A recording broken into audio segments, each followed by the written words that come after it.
سورہ فاتحہ کی التماس ہے جملہ مومنین و مومنات، خصوصاً آپ کے مرحومین اور جو عزادار اس سال شہید ہوئے، اور مرزا یوسف حسین صاحب قبلہ کی زوجہ کے جن کا انتقال ہوا کچھ دن پہلے، اور نوحہ خان اہل بیت ندیم سرور کی والدہ کے جن کا انتقال غالباً 1-2 دن قبل ہوا، اور مرحوم محمد اسلم ولد محمد بوٹا کے لیے سورہ فاتحہ کی تلاوت فرما دیجیے۔ بسم اللہ الرحمن الرحیم، الحمد للہ رب العالمین الرحمن الرحیم مالک یوم الدین، اهدنا الصراط المستقیم صراط الذین غیر المغضوب علیہم ولا الضالین، بسم اللہ الرحمن الرحیم، اللهم صل على النبی بسم اللہ الرحمن الرحیم، درود پڑھ دیں محمد وعلی محمد۔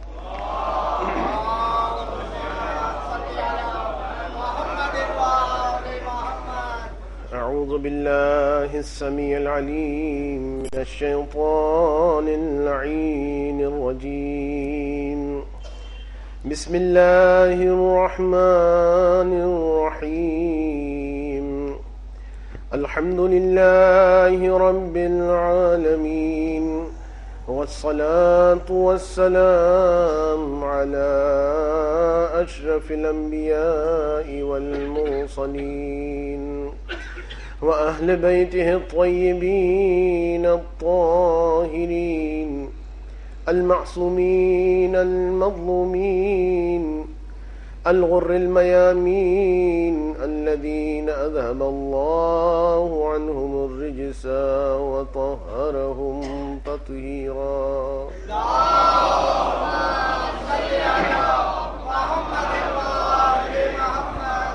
اللهم لعن أول ظالم ظلم حق محمد وآل محمد وآخر تابع له على ذلك.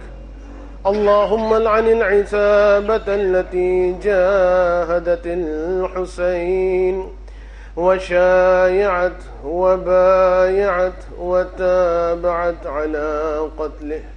اللهم لعنهم جميعا 100 مرة. رب اشرح لي صدري ويسر لي أمري واحلل عقدة من لساني يفقه قولي. أما بعد، فقد قال رسول الله صلى الله عليه وآله: إني تارك فيكم الثقلين، كتاب الله وعترتي، ما إن تمسكتم بهما لن تضلوا بعدي أبدا. اللهم كن لوليك الحجة ابن الحسن صلواتك عليه وعلى آبائه في هذه الساعة وفي كل ساعة وليا وحافظا وقاعدا وناصرا ودليلا وعينا حتى تسكنه أرضك طوعا وتمتعه فيها طويلا.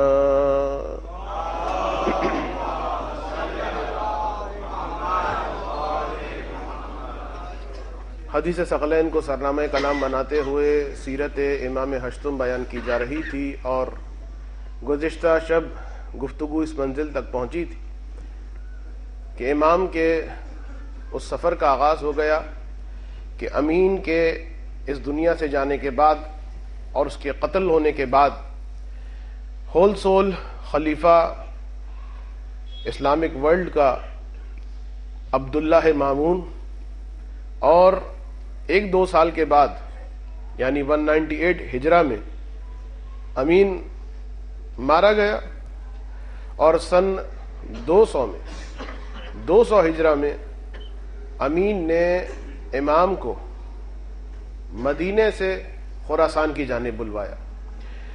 اب یہاں پر جو حالات سفر تاریخ میں بیان کیے گئے ہیں وہ تو بہت طولانی، لیکن فقط اور فقط تبرکاً اور تیمناً میں نے اس مشہور واقعے کی جانب اشارہ کیا کہ جو نیشاپور میں رونما ہوا. نیشاپور کا وہ واقعہ کہ جس میں 20,000 راویوں نے امام سے حدیث رسول طلب کی، اور پھر امام نے حدیث رسول ہی بیان نہیں کی بلکہ اس موقع پر اس سند کو بھی بیان کیا کہ جس سند کے بارے میں پھر دیگر مکاتب کے ائمہ کا یہ فیصلہ ہے کہ یہ شفا بخش ہے. اور اسی ضمن میں یہ بات بھی بیان کی گئی کہ جب تقاضۂ حدیث تھا تو پھر امام صرف اور صرف حدیث ہی پر اکتفا کرتے، یہ سند کیوں بیان کی گئی؟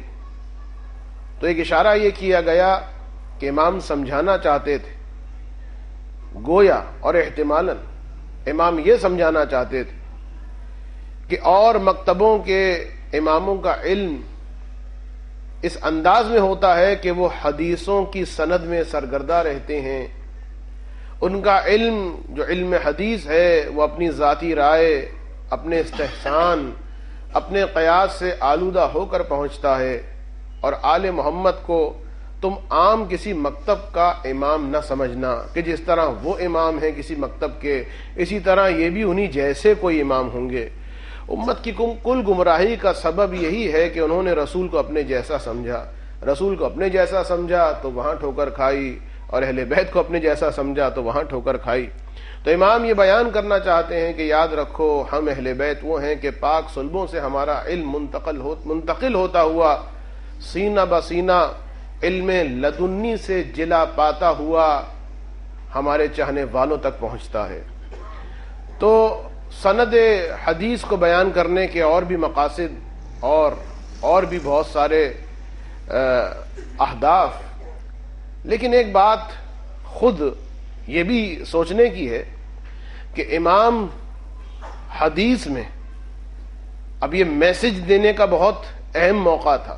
20,000 علماء روات، اس موقع پر امام نے نہ اپنی مظلومیت کو بیان کیا، چاہتے تو اپنی مظلومیت کو بیان کر دیتے، چاہتے تو اہل بیت کی مظلومیت کو بیان کر دیتے، نہیں بیان کیا.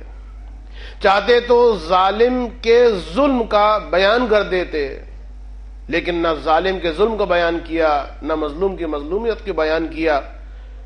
اور یہ بھی ہو سکتا تھا کہ کوئی اخلاقی اصلاحی پیغام امام کی جانب سے ہوتا، لیکن ہم نے یہ دیکھا کہ امام جس وقت اپنے لبھائے مبارک کو ہلاتے ہیں تو پیغام پہنچاتے ہیں لا الہ الا اللہ.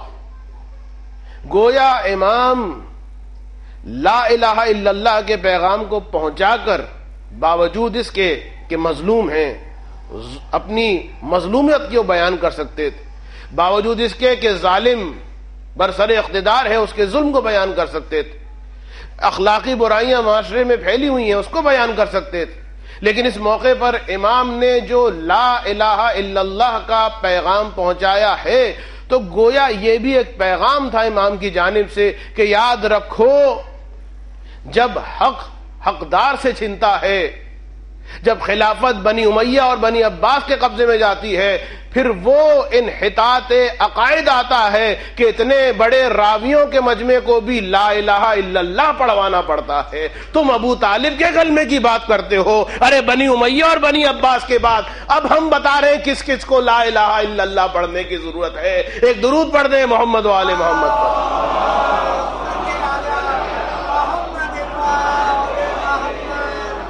اور پھر متن حدیث کہ جو یہ کلمہ پڑھے گا، کسی نوجوان نے کل مجھ سے پوچھا بھی تھا کہ مولانا اتنا آسان یہ حدیث کا متن کیا ہے؟ جو بھی اس کلمے کو پڑھے گا وہ اس مضبوط قلعے میں داخل ہو جائے گا، اور جو قلعے میں داخل ہو جائے گا وہ عذاب خدا سے بچ جائے گا. تو یہ تو بہت، اس کا مطلب ہے کہ سب جو بھی لا الہ الا اللہ پڑھ رہے ہیں، بس اسی موقع پر امام نے سواری آگے چلی ہے، اور اس کے بعد یہی مسکنسپشن ان 20,000 راویوں کے ذہن میں آیا ہوگا کہ بھئی یہی بات تو ہم کہتے تھے، یہی بات تو ہم پہلے سے کہتے تھے کہ بس لا الہ الا اللہ کہہ دو، ایک اللہ کو اللہ مان لو تو تمہیں نجات مل جائے گی۔ جو بات اتنے عرصے سے ہم کہہ رہے تھے آج تمہارے امام نے کہہ دی، اور اسی موقع پر امام نے اپنی سواری کو روکا، اور روکنے کے بعد ہودج سے سر مبارک باہر نکالا، اور اس کے بعد فرمایا وہ لوگ جو خوشیاں منانا چاہتے تھے کہ ہمیں سند مل گئی کہ کسی قید و بند کی ضرورت نہیں ہے، بس لا الہ الا اللہ کہہ دو تمہیں جنت مل جائے گی اور تمہاری نجات ہو جائے گی۔ اور ہم سب کیا کہتے تھے؟ ہم بھی تو یہی کہتے تھے، ہم نے بھی تو اب تک یہی سمجھایا تھا۔ توجہ رکھیے گا، ہم بھی تو زمانوں کو یہی سمجھاتے آئے تھے کہ امامت اصول دین میں سے نہیں ہے، فروع دین میں سے ہے۔ میں کیا کہہ رہا ہوں؟ اب تک اتنے زمانوں سے ہم نے یہی تو سمجھایا تھا۔ آپ کو معلوم ہے نا کہ جو تقسیم اصول دین اور فروع دین ہے، اس کے اعتبار سے یہ مذہب امامیہ ہے کہ جس کے اندر امامت کو اصول دین کا حصہ قرار دیا گیا، اور دوسروں کے مکتبوں میں امامت کو اصول دین کا حصہ قرار نہیں دیا گیا، اس کو فروع دین کا حصہ قرار دیا گیا ہے۔ اور یاد رکھیے اصول دین کی اہمیت، یہ سب کو واضح ہے، اصول دین کی اہمیت فروع دین سے زیادہ ہوا کرتی ہے۔ تو ہم نے امامت کی منزلت کو سمجھا، اس کی اہمیت کو جانا۔ ہم جانتے ہیں کہ توحید بغیر امامت کے، بغیر نبوت کے جس طرح سے مکمل نہیں ہے، اسی طریقے سے بغیر امامت کے محفوظ نہیں ہے۔ تو ہم نے امامت کی اہمیت اور عظمت کو جانتے ہوئے اصول دین میں امامت کو رکھا، اور دنیا نے ان کے مکاتب کو اٹھا کے دیکھیے، امامت اصول دین کا حصہ نہیں ہے، فروع دین کا حصہ ہے۔ یعنی امامت اتنی اہم نہیں ہے جتنی اہم ہم نے بنائی ہوئی ہے۔ میرا سوال صرف ایک ہے، اگر آپ سمجھ سکیں، اشارہ کر کے میں آگے بڑھ جاؤں گا، زیادہ ڈیٹیل میں بیان نہیں کر سکتا۔ تو وہ لوگ کے جو کہتے ہیں کہ امامت اصول دین کا حصہ نہیں ہے، یعنی امامت اتنی ضروری نہیں ہے، تو اتنا تو خیال ہوگا اتنی ضروری تو تھی کہ رسول کا جنازہ پڑا رہا اور امام کو معین کرنے کے لیے مشورے شروع ہو گئے۔ آپ کہہ رہے ہیں امامت اصول دین کا حصہ نہیں ہے، فروع دین کا حصہ ہے۔ مجھے جواب دیجئے، اگر امامت اتنی اہم نہیں تھی تو جنازہ رسول پڑھا رہا؟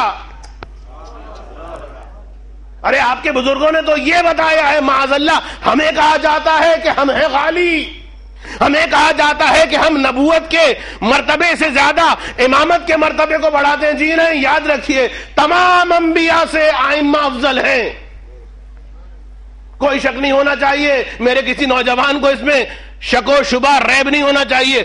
ہر نبی سے، چاہے ابراہیم ہو، چاہے عیسیٰ ہو، چاہے موسیٰ ہو، چاہے آدم ہو، چاہے نوح ہو، ہر نبی سے ہمارا امام افضل ہے سوائے ایک خاتم المرسلین کے۔ لیکن ہم تو یہ کہتے ہیں کہ ہم پر الزام ہے کہ ہم امامت کو نبوت سے بڑھاتے ہیں۔ جاؤ جا کے تاریخ میں دیکھ لو کس نے نبوت کو کم اہمیت سمجھا۔ مجھے نہیں پتا آپ میری بات کو کس حد تک سمجھ رہے ہیں۔ تو ایک مرتبہ جو خوشی کی لہر دوڑ گئی کہ بھائی یہی بات تو ہم اب تک کہہ رہے تھے، یہی بات تو اب تک ہم کہہ رہے تھے کہ بھائی کلمہ لا الہ الا اللہ پڑھ لو اور اس کے بعد تمہیں نجات مل جائے گی۔ جس وقت یہ خوشی کی ہمیں مجمع کے اندر پھیلتے ہوئے محسوس ہوئے، امام نے اسی موقع پر یہ ارشاد فرما دیا ولیکن بشرطہا و شروطہا، یہ کلمہ لا الہ الا اللہ حسنی بھی بنے گا، مضبوط قلعہ بھی بنے گا، تمہیں عذاب سے بھی بچائے گا، تنہا نہیں، اکیلے نہیں، ولیکن بشرطہا و شروطہا، کچھ شرائط ہیں، کچھ شروط ہیں جس طرح سے اور تمہاری بہت ساری عبادتیں بغیر شرط کے فاسد ہو جاتی ہیں۔ میں کیا پڑھ رہا ہوں؟ نماز وضو شرط نماز ہے. اگر وضو نہیں ہے جتنے مرضی سجدے کر لو سجدہ ہوگا, نماز نہیں ہوگی. جتنے مرضی سجدے کر لو, جتنے مرضی رکوع کر لو, جتنی اچھی الحمد پڑھ لو, اگر شرط نماز کو ادا نہ کیا, وضو نہ کیا, تو نماز باطل ہو جائے گی. اب امام ان 20,000 راویوں کو کہ جن کے ذریعے سے آنے والی نسلوں تک یہ سارے عقائد منتقل ہونے والے ہیں, یہ پیغام سنا رہے ہیں, یاد رکھو یہ لا الہ الا اللہ مضبوط قلعہ بھی ہے, تمہاری نجات کا ذریعہ بھی ہے, تمہارے لیے جنت کی ضمانت بھی ہے. ولیکن بشرطہا و شروطہا, جس طرح نماز اور بہت ساری عبادتیں مشروط ہیں, یہ توحید, یہ لا الہ الا اللہ بھی مشروط ہے. اب جو لوگوں نے گھبرا کے پوچھا یا ابن رسول اللہ, خیال آیا ذہن میں کہ پھر جب شرائط ہیں, شروط ہیں, تو وہ کون سی شرط ہے؟ ایک مرتبہ امام نے فرمایا ولیکن بشرطہا و شروطہا وانا من شروطہا.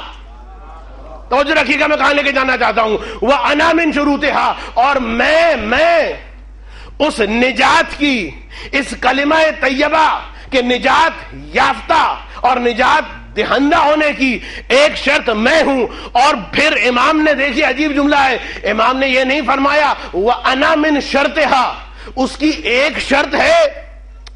میں کیا کہہ رہا ہوں, اس کلمہ لا الہ الا اللہ تک اگر تم چاہتے ہو اس کے ذریعے سے نجات حاصل کرو, تو امام نے کیا فرمایا؟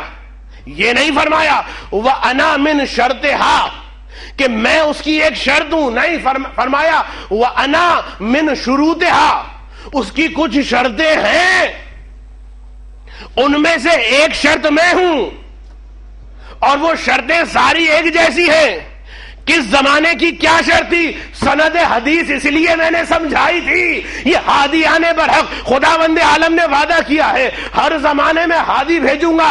اب تمہارے زمانے کا ہادی میں ہوں. مجھ سے پہلے والے کو سمجھنا چاہتے ہو تو اس سے پہلے میرا بابا ہادی تھا, اس سے پہلے ان کا بابا ہادی تھا, ان سے پہلے ان کا بابا ہادی تھا, اور پھر سلسلہ پہنچایا علی سے رسول خدا تک.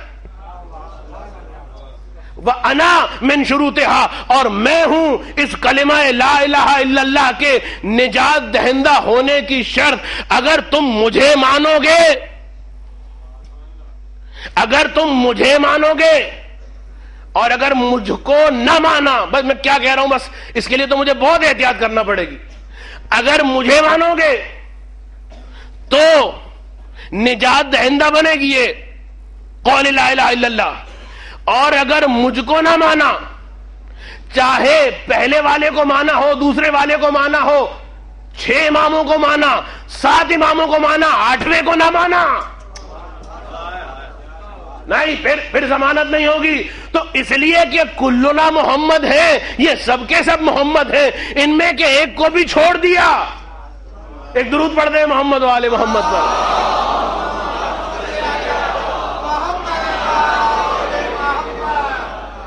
ایک مرتبہ شرائط بتا دی, وانا من شرطہا وانا من شروطہا, میں ان شرائط میں سے ایک شرط ہوں. اور دیگر شرائط کو اگر سمجھنا چاہتے ہو تو مجھ سے پہلے کی یہ جو سند میں نے تمہیں بیان کی ہے, اس میں تمہیں بتا دیا ہے کہ یہ وارث علم نبی ہیں, وارث اور حامل علم لدنی ہیں, کہ سرے منہ اختلاف نہیں ہے.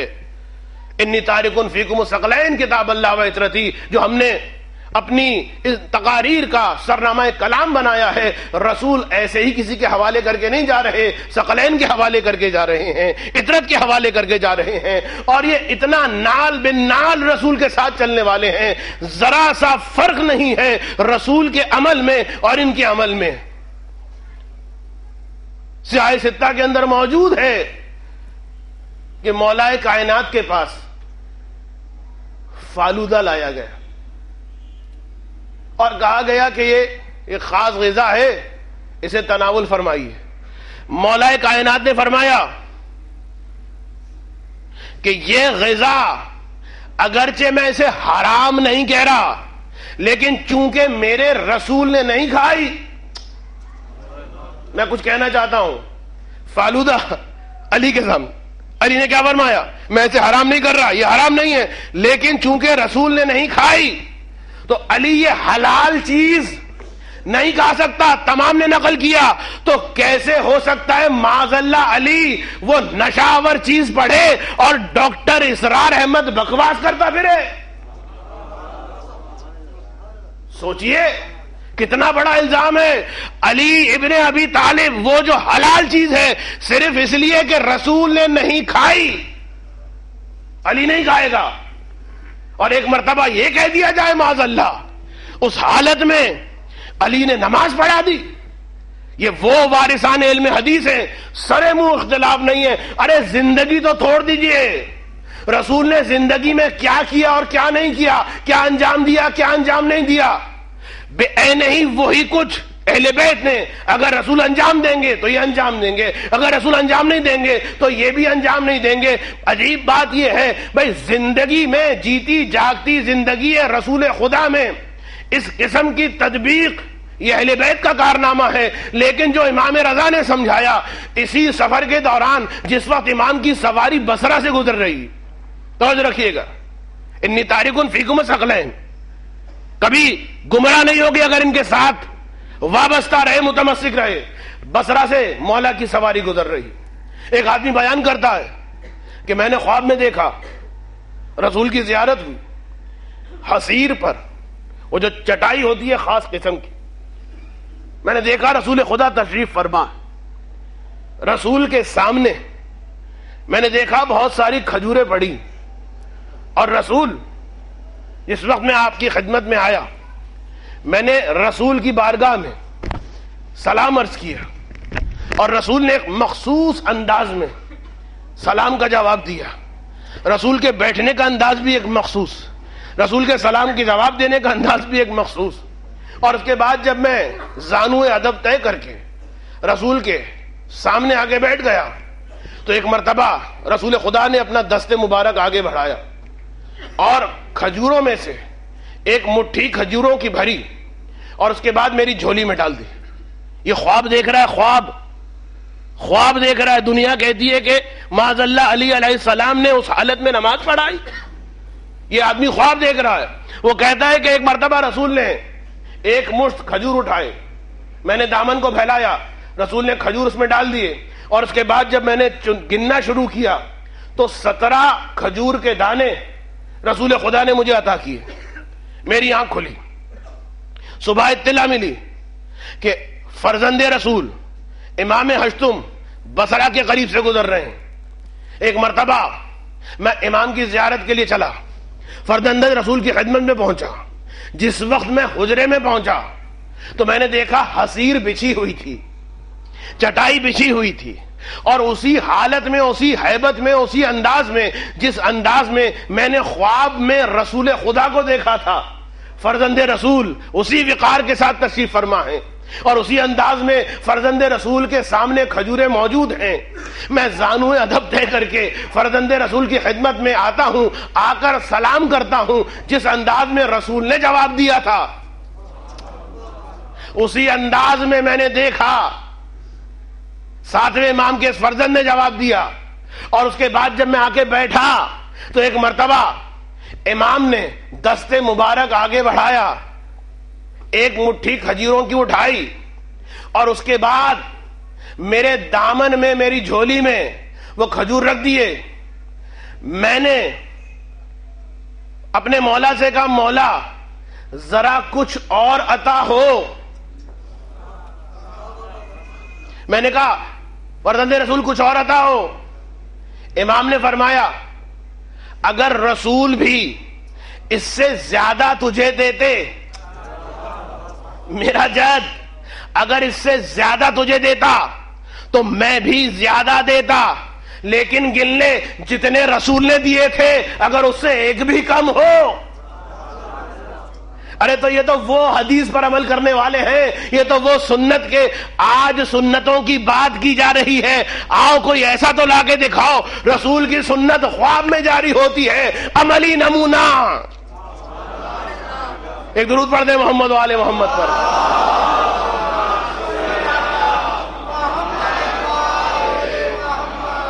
تو امام کی سواری مدینے سے جو روٹ اختیار کیا گیا ہے وہ بھی ایسا روٹ ہے کہ مراکز تشیع جس سے دور ہیں، ورنہ مدینے سے خراسان جانے کے 2 روٹ ہیں. ایک یہ ہے کہ مدینے سے بصرہ کی جانب جائیں اور بصرہ سے آواز، اور آواز سے فارس، اور فارس کے بعد خراسان، یہ ایک روٹ ہے. اور ایک اور روٹ ہے کہ آپ مدینے سے کوفے جائیں، کوفے سے کرمان شاہ، کرمان شاہ سے قم، اور قم سے خراسان. یہ والا روٹ اختیار کیا گیا، یہ والا روٹ اختیار نہیں کیا گیا، اس لیے کہ اس والے روٹ میں شیعہ بہت زیادہ ہیں.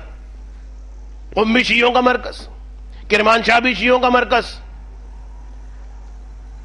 اور کوفہ بھی شیعوں کا مرکز. تو پوری پلاننگ کے ساتھ امام کو بلایا گیا.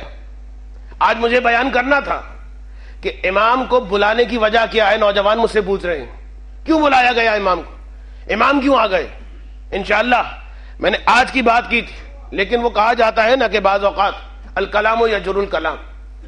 تو ایک بات اسی درمیان میں بزرگوں کا بھی کچھ تقاضا ہے، اس تقاضے کے تحت اس بات کو میں درمیان میں رکھ رہا ہوں. امام سفر کی حالت، مختلف واقعات، مختلف معجزات ہو رہے ہیں.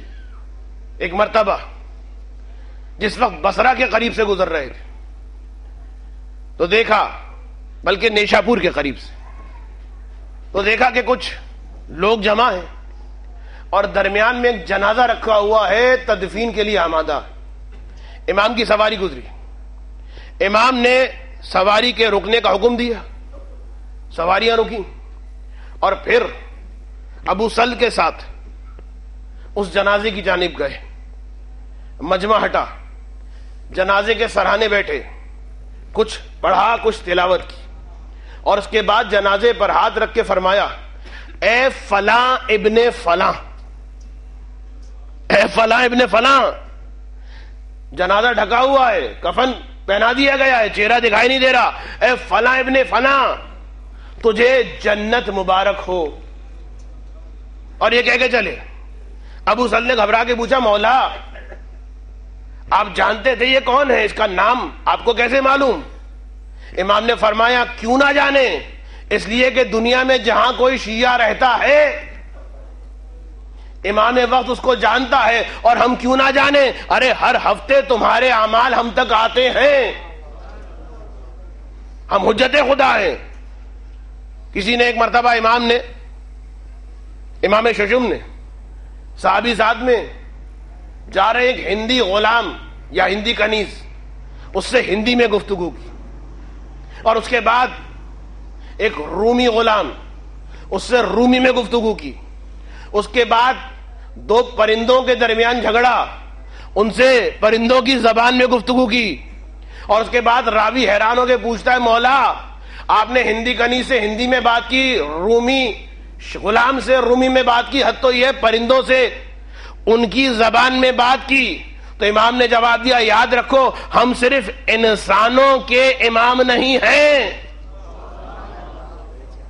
ہم سب کے امام ہیں. اور جب سب کے امام ہیں تو جب سب پر حجت ہے تو سب کی زبان ہمیں آتی ہے، سب کے نسب ہمیں پتا ہے، سب کے نام ہمیں پتا ہے. تو ایک مرتبہ امام نے فرمایا کیوں نہ جانوں، اس لیے کہ دنیا میں جو شیعہ جہاں رہتا ہے، یاد رکھیے اس وقت جو آپ بیٹھے ہوئے ہیں امام زمانہ آپ کے نام کو جانتے ہیں، امام زمانہ دیکھ رہے ہیں اسی انداز میں جس طریقے سے روایت کا جملہ ہے ان الحسین لا ينظر الى وجه من ابکا الی من بکا الی، کہ جو بھی حسین پر گریہ کر رہا ہوتا ہے تو امام حسین اس کے چہرے کی جانب دیکھ رہے ہوتے ہیں اور اس کے بعد اس کے حق میں دعا کرتے ہیں. تو امام فرماتے ہیں کیوں نہ جانے، ارے تم ہمارے شیعہ ہو اور تمہارا اعمال ہر ہفتے ہمارے پاس آتے ہیں. اگر تمہارے اعمال میں نیکیاں ہوں تو ہم مسرور ہوتے ہیں، ہم خوش ہوتے ہیں. تمہارے اعمال میں اگر گناہ ہو تو ہمارا دل دکھتا ہے، ہمیں آنسو آ جاتے ہیں. اور سنو دل دکھنے کے باوجود بھی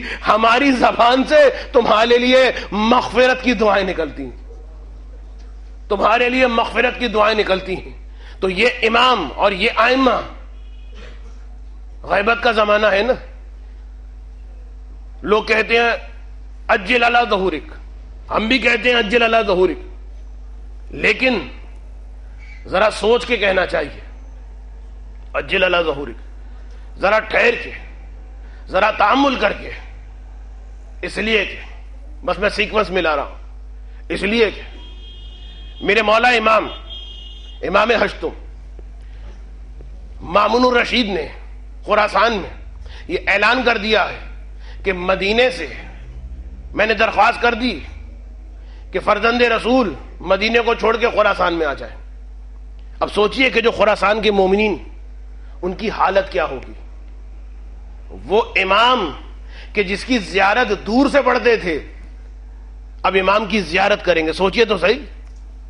ایک مرتبہ مامون نے اعلان کروا دیا کہ امام مدینے سے خراسان آنے والے، اور اس کے بعد باقاعدہ اس زمانے کا جو کلچر ہے، جو طریقہ، ہر گھر میں غلام بھی ہوتے ہیں، ہر گھر میں کنیزیں بھی ہوتی ہیں، تو خدمت پر معمور کرنے کے لیے کچھ غلاموں کو منتخب کیا گیا، اور یہ کہا گیا کہ کچھ کنیزوں کو، 1 یا 2 کنیزوں کو مخصوص منتخب کیا جائے گا کہ جو امام کی خدمت پر معمور کی جائیں گی، فرزند رسول کی خدمت پر معمور کی جائیں گی۔ یہ اطلاع پہنچی۔ اب مامون کے دربار میں جتنی کنیزیں تھیں، ان میں کچھ مومنہ کنیزیں بھی تھیں، کچھ ایسی تھیں کہ جو امام کی امامت کی قائل۔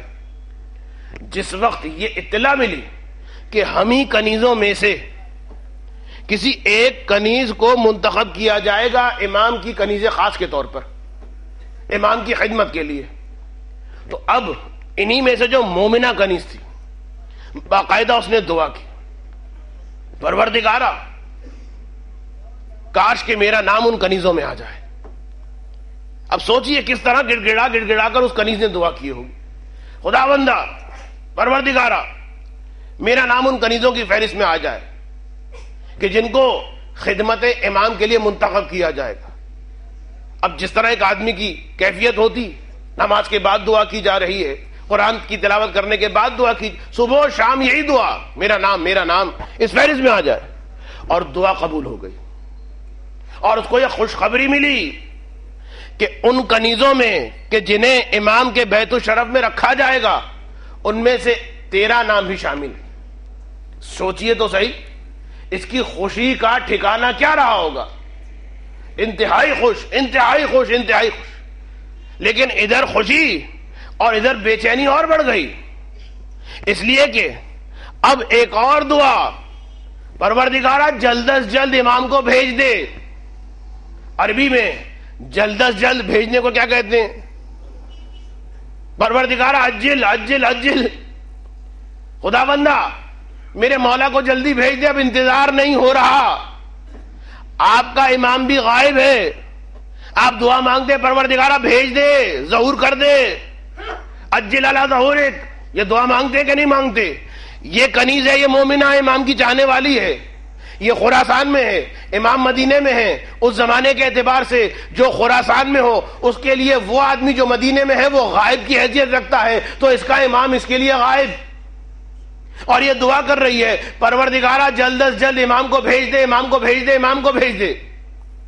اور پھر اس کی دعا قبول ہو گئی، انتظار کی گھڑیاں ختم ہو گئیں، اور اس کنیز کو یہ موقع ملا کہ وہ میرا مولا جس کے واسطے دے دے کر میں رزق کی دعائیں کیا کرتی تھی، جس کے واسطے دے دے کر میں اپنے بچوں کی طولانی عمر کی دعائیں کیا کرتی تھی، جس کی زیارت میں دور سے کیا کرتی تھی، دعائے توسل جس کی کس انداز میں پڑھا کرتی تھی، آج وہ امام خود تشریف لا رہا ہے، اس گھر میں آ رہا ہے جس گھر میں مجھے خدمت کا موقع ملے گا۔ یعنی اب صبح و شام امام کی زیارت، اس سے بڑی خوش قسمتی اور کیا ہوگی۔ لیکن عزیزو بات یہ ہے، تاریخ نے لکھا یہ ہے کہ ادھر کچھ دن جو گزرے، کچھ دن، کچھ مہینے، یا مہینے بھی نہیں گزرے ہوں گے، کچھ دن جو گزرے، تو اب یہی عورت، یہی کنیز جو دعا کر رہی تھی کہ پروردگارا جلدی بھیج دے، جلدی بھیج دے، عجل علی ظہورے، عجل علی ظہورے، اب یہ دعا کر رہی ہے، تاریخ نے لکھا ہے عزیزو، تاریخ نے یہ دعا کر رہی ہے پروردگارا جلد از جلد اس گھر سے مجھے نجات دے دے۔ مجھے پتا ہے آپ کے درمیان اسی طریقے کا ایک سناٹا طاری ہوگا اور ہونا چاہیے، کیسے انسان سوچ سکتا ہے کل تک وہ کنیز جو امام پر فدا ہو رہی تھی، کل تک وہ کنیز جو دعا مانگ رہی تھی، مولا آ جائیں، مولا آ جائیں، مولا آ جائیں، مولا کی زیارت نصیب ہو، اور ادھر امام آئے، کچھ دن جو امام کے گھر میں گزارے، تو ایک مرتبہ اب یہ دعا کرتی ہے کہ پروردگارہ میری ڈیوٹی جلدی سے چینج ہو جائے۔ ایک جملہ میں کہتا ہوں، یاد رکھیے گا، ہم امام کو بلاتے ہیں اور صدق دل سے بلاتے ہیں، لیکن ذرا سوچ بھی لیجئے کہ امام جو آئیں گے تو اسی انداز میں آئیں گے اور اسی انداز میں حکومت قائم کریں گے جس انداز میں علی ابن ابی طالب نے حکومت قائم کی تھی۔ یاد رکھیے گا، امام کا انداز وہی ہوگا جو امام علی کا انداز تھا۔ کلنا محمد پر عقیدہ ہے کہ نہیں آپ لوگوں کا؟ جب کلنا محمد پر عقیدہ ہے تو جو علی کا انداز وہی امام زمانہ کا انداز۔ اب ہم جو دعا کر رہے ہیں تو یہ جو غیبت کا زمانہ ہے یہ بہت اچھا زمانہ ہے، ہمیں وقت مل گیا ہے، ہمیں فرصت مل گئی ہے کہ خدا نہ خواستہ ظہور کے بعد کہ خدا ہماری قسمت میں یہ خوش نصیبی عطا کرے کہ اپنی زندگی میں ظہور امام کے دن دیکھیں، لیکن یہاں پر ٹھہر کر اس بات پر غور و فکر کرنا ہے، خدا نہ کرے، خدا نہ کرے میری زبان جل جائے، میری زبان جل جائے، کہ اسی کنیز کی طرح سے دل سے یہ دعا نہ نکلے کہ پروردگارہ اس سے اچھے تو ہم ظہور سے پہلے تھے۔ میں کیا کہہ رہا ہوں عزیزو؟ ہوا کیا کہ ارے اب تک تم امام کے ظہور کی دعا کرتی تھی، امام آ گئے، دعا قبول ہو گئی، لیکن اب جو بیت الشرف میں کچھ دن گزرے تم دعا مانگ رہی ہو پروردگارہ ڈیوٹی چینج ہو جائے۔ تو اس کے نواسے نے، یاسر الخادم نے باقاعدہ اپنی نانی سے پوچھا تھا کہ آخر وجہ کیا ہوئی تھی، آپ جو اتنی دعا مانگتی تھیں بعد میں اس گھر سے اس طرح دور ہونے کی دعا مانگنے لگی۔ تو سنیے گا، تمام مومنین سنیں، تمام مومنات سنیں، اور اپنے ڈیلی لائف کے طریقوں کو ذرا سوچئے۔ یہ کنیز کہتی ہے کہ اے بیٹا، میری دل سے دعا تھی امام کی زیارت ہو جائے، میری دل سے دعا تھی امام کی خاص کنیزوں میں میرا نام آ جائے، لیکن جس وقت امام آ گئے اور جس وقت میں امام کے گھر میں شفٹ ہو گئی تو اب میں ہوں کنیز اور آرڈر چلے گا امام کا، وہ ہے آقا، اور امام کے گھر کی اور بہت ساری باتیں تو میں برداشت کر لیتی تھی۔ سنیے گا اسٹیٹمنٹ، امام کے گھر کی اور بہت ساری چیزیں تو میں برداشت کر لیتی تھی، لیکن امام کے گھر میں ایک چیز تھی جو میرے لیے بہت سخت ہو رہی تھی، مجھ سے برداشت نہیں ہو رہا تھا، اور وہ یہ تھا کہ امام نے باقاعدہ اپنے گھر کے اندر کچھ غلام اور کنیزیں مقرر کر رکھی تھیں کہ جو اول وقت نماز فجر کے ان کا کام یہ ہوتا تھا، جو سو رہا ہوتا تھا جھنجھوڑ کے اسے اٹھایا جاتا تھا، بس اب سونے کا وقت ختم ہو گیا، اٹھو، اٹھ کے نماز فجر پڑھو۔ اب یہ اپنی زبان میں کہہ رہی ہے، اب میں تو مامون کے دربار میں رہنے والی، اور میرا طریقہ تو یہ ہے کہ ساری رات بیٹھے ٹی وی دیکھ رہے ہیں، کیبل چل رہا ہے، رات کے 2 بجے تک 3 بجے تک فلمیں چل رہی ہیں، دربار کا جو ماحول ہوگا اسی قسم کا تو ماحول ہوگا، رات بھر جاگ کے گزاری اور دن بھر گدھوں کی طرح پڑے سوتے رہے۔ تو جو رات بھر گزارنے کے بعد جو دن کی نیند کا مزہ تھا میں نے دیکھا، 1 دن 2 دن 3 دن 4 دن، لیکن اس سے زیادہ میں برداشت نہیں کر سکی۔ صبح کی نماز کے لیے اٹھنا، مجھے پتا ہے واہ واہ نہیں ہوگی اور نہیں ہونا چاہیے، اس لیے کہ یہ واہ واہ نہ ہونے کا مطلب یہ ہے کہ ہمیں احساس ہو رہا ہے ذرا دیکھیں تو صحیح، ایسا تو نہیں ہے کہ امام کا ظہور ہو جائے اور ہم ہاتھ جوڑ کے کہیں مولا اس سے پہلے تو ہم اچھے تھے۔ مولا نعرہ لگانا بہت آسان تھا، مولا واہ واہ کرنا بہت آسان تھا، لیکن یہ کیا، ارے مولا ہم نے تو سنا تھا جب آئیں گے تو زمین اپنے خزانے اگلے گی، آپ نے تو ہمارے ہی بینک سے، ہمارے ہی تجوری سے اتنا سارا خمس نکال لیا۔ مجھے پتا ہے بڑے ہمت والے واہ واہ کہیں گے، بڑے درود پڑھتے محمد والے محمد پر،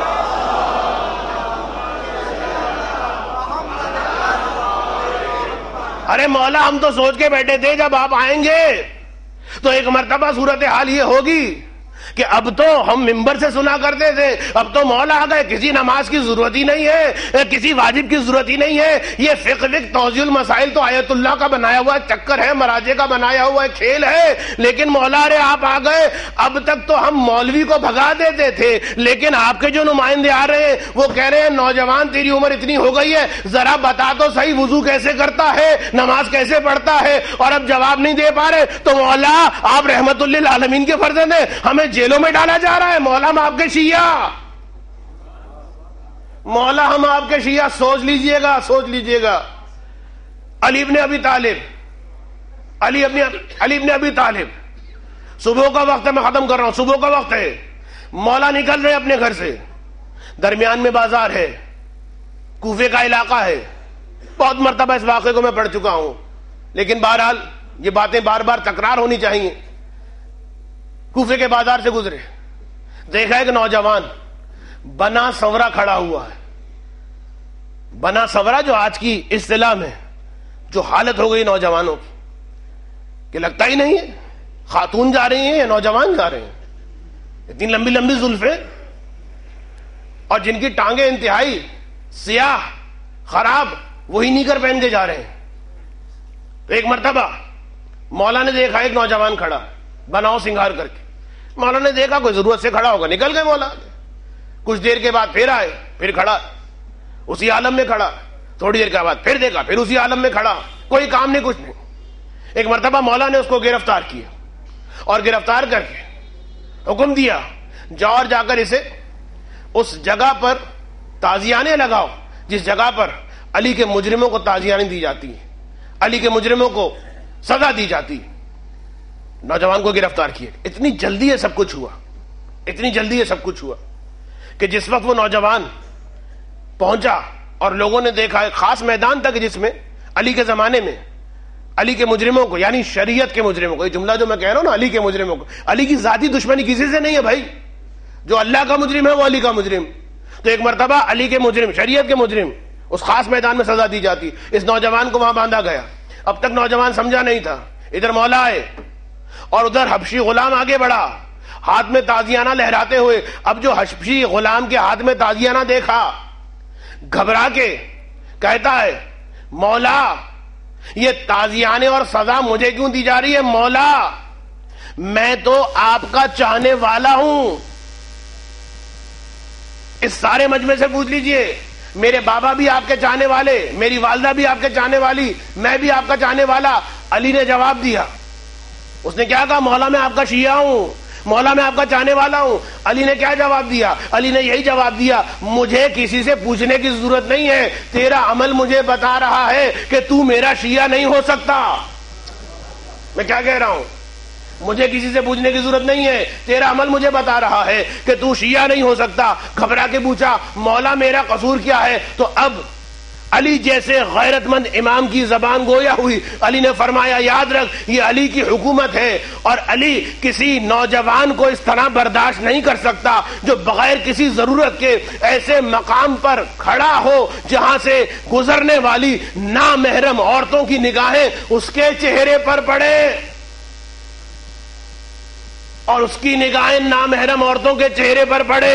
تو عزیزو یہ ہے علی کی حکومت، اور علی کا جو فرزند 12واں امام آنے والا ہے اس کی حکومت بھی اسی انداز کی ہوگی۔ بس عزیزو میں صرف اتنا کہنا چاہتا ہوں کہ جب عجل علی ظہوری کی دعا مانگیے تو کم سے کم یہ بھی سوچئے کہ ہم کیا کہہ رہے ہیں۔ ہم یہ کہہ رہے ہیں مولا جیسی علی کی حکومت تھی، جیسی علی کی شریعت تھی، جیسا علی کا انداز تھا، ہم ویسے ہی بن چکے ہیں، بس آ جائیے ایک درود پڑھ دیں محمد و آل محمد پر۔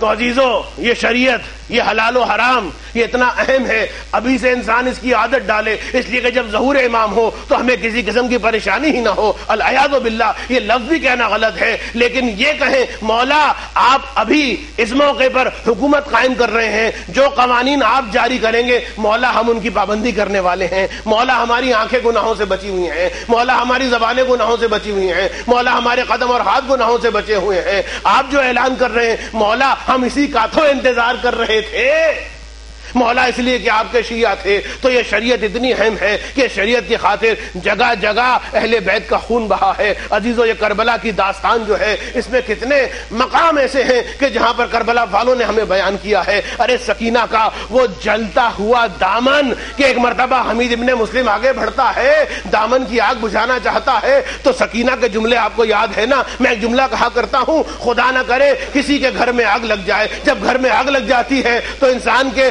اوسان خطا ہو جاتے ہیں، اور خدا نہ کرے ارے کسی اچھے بھلے مرد کے کپڑوں میں آگ لگ جائے تو پھر ہوش و حواس باقی نہیں رہتے، کسی قانون کا پاس نہیں رہتا۔ شریعت تو بہت دور کی بات ہے، لیکن یہ 6 برس کی بچی سکینہ ہے، یہ حسین کی لاڈلی سکینہ ہے، دامن میں آگ لگی ہوئی ہے، حمید ابن مسلم آگ بجھانا چاہتا ہے، سکینہ یہ کہہ کے دور کرتی ہے اے شیخ دور ہو جا، اس لیے کہ کوئی نامحرم ہم اہل بیت کو ہاتھ نہیں لگا سکتا۔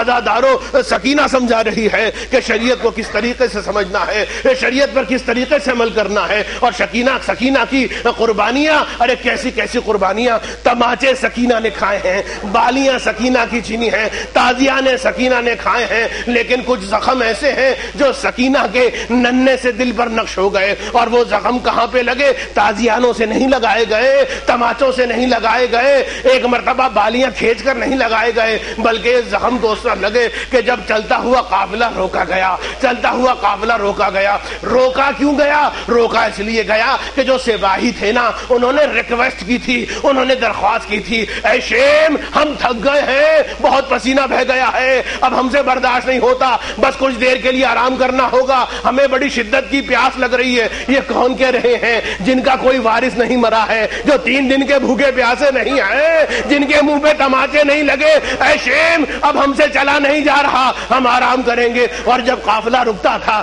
تو اندازی ہوتا تھا جہاں پہ سایہ دار درخت ہوتے تھے یہ سارے سپاہی اپنے جانوروں کے ساتھ سائے میں جا کے بیٹھ جاتے، بیچ میدان میں آل محمد سروں کو جھکائے ہوئے تپتی ہوئی دھوپ کے درمیان، بس عزادارو زینب کا اندازی ہوتا تھا سید سجاد کے کاندھوں کو شانوں کو پکڑتے ہوئے کھینچ کر ناکے کے نیچے بٹھاتی تھی، ناکے کی چھاؤں آ جائے، اور ادھر جب بیویاں نماز پڑھتی تھی سید سجاد یا علی مدد کہہ کے کھڑے ہوتے، بیویوں کو کھڑے ہو کے اپنے بدن کا سایہ دیتے۔ بس عزادارو یہاں پر یہ انداز ہوتا تھا، اور وہاں پہ ننھی بچی سکینہ، ارے پانی کا نام سنا نا، سکینہ اس جگہ کے قریب چلی گئی جہاں پر شمر کے لشکر والے، عمر سعد کے لشکر والے پانی پی رہے ہیں۔ سکینہ دیکھ رہی ہے، پیاسی سکینہ دیکھ رہی ہے، سپاہی پانی پی رہے ہیں، جی بھر کے پانی پی رہے ہیں، سکینہ برداشت کر رہی ہے۔ سکینہ نے زبان سے کچھ بھی نہیں کہا، سکینہ نے زبان سے کچھ بھی نہیں مانگا،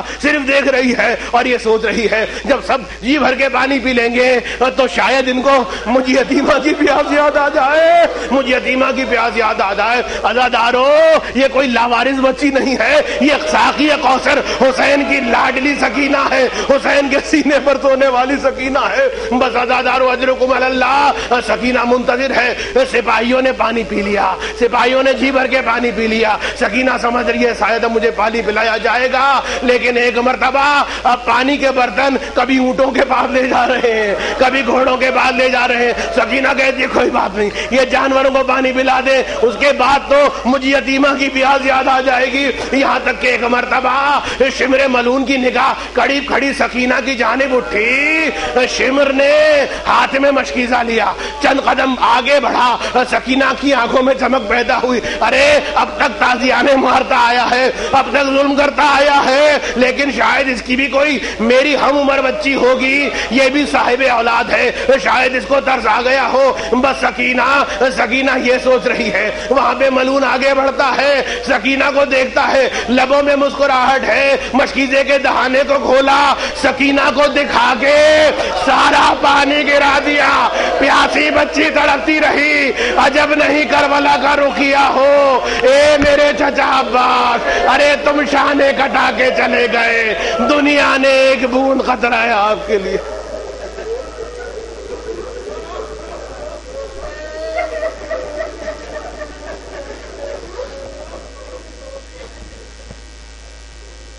الا ولعنۃ اللہ علی قوم الظالمین وسيعلم الذين ظلموا أي منقلب ينقلبون۔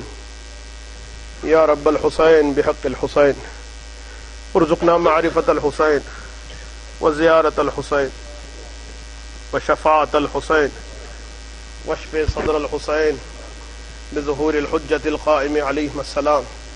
الہی بحق فاطمہ وأبيها وبعلها وبنيها والسر المستودع فيها أن تصلي على محمد وآله وأن تغفر لنا ذنوبنا كلها جميعا۔ پروردگارہ تجھے محمد و آل محمد کا واسطہ، جو مومنین یہاں پر موجود ہیں، جو مومنات یہاں پر موجود ہیں، سکینہ کے مصائب کا واسطہ، جو ان کی پریشانیوں، ان تمام پریشانیوں کو دور فرما دے۔ خدا بندہ جس بچی کے لیے دعائے صحت کی اپیل کی گئی تھی، جس نوجوان کے لیے دعائے صحت کی اپیل کی گئی تھی، پروردگارہ بحق بیمار کربلا ان کو شفاء کامل عاجل عطا فرما۔ خدا بندہ عزاداروں کی حفاظت فرما، امام زمانہ کے ظہور میں تعجیل فرما۔ ربنا تقبل منا انک انت السمیع العلیم۔